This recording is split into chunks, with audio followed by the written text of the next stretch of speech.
George Washington here to tell you a bit about the Constitutional Convention. It took place from May 14 to September 17, 1787, Philadelphia. The event was planned to decide how America would be governed. 70 delegates were appointed by the states, but only 55 were able to be there. Hello, former President. It's Hillary Clinton here. I was wondering, would I have been able to help make decisions at the Constitutional Convention? Hello, Washington. I'm the better President Obama. I'm also wondering if I would have been able to help with these decisions at the convention. Of course neither of you would be able to help with decisions at the convention.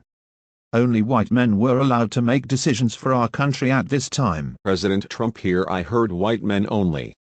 That sounds like an amazing convention full of racist misogynists like me. Please tell us more. I'll choose to ignore that. So anyway, the convention have been called to revise existing Articles of Confederation, and the main result of this convention was the creation of the Constitution. Along with the Constitution we also came up with compromises, including the Great Compromise, the Commerce Compromise, the Executive Compromise and the 3/5 Compromise. The Great Compromise, also known as the Connecticut Compromise, was a compromise between the Virginia Plan and the New Jersey Plan. The Virginia Plan was a plan that favored larger states by setting up two branches of Congress that were both face-off of population. The New Jersey Plan was a counterplan to the Virginia Plan. It argued against representation based off of population because it was unfair to the smaller states that could never reach the population of the larger states. The Great Compromise is the compromise between New Jersey and Virginia. This compromise included three branches from the Virginia Plan and created two houses of Congress. It created the Senate, where each state gets an equal number of representatives.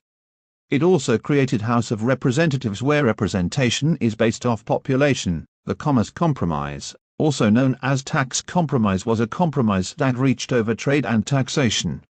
It was decided that the federal government would have control over the interstate and international trade, and state government would have control over intrastate trade.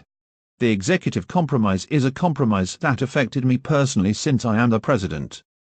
This compromise was reached over how the president should be chosen, known as the Electoral College, and also reached over how much power the position should hold.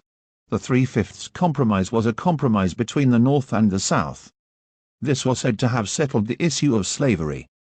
The South wanted slaves as part of their state population so that they would get more representation. The North did not believe this was fair. The compromise was that for every 5 slaves they would count as 3 people towards the overall population. That concludes this lesson on the Constitutional Convention and the compromises. I hope you enjoyed this project starring me, George Washington, and guest starring some other politicians. Guest star Hillary Clinton here. Guest star Obama out.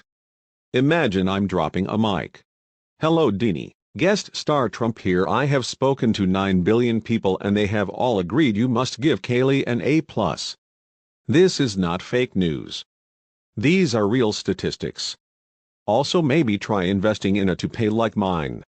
Goodbye, Dean Bean.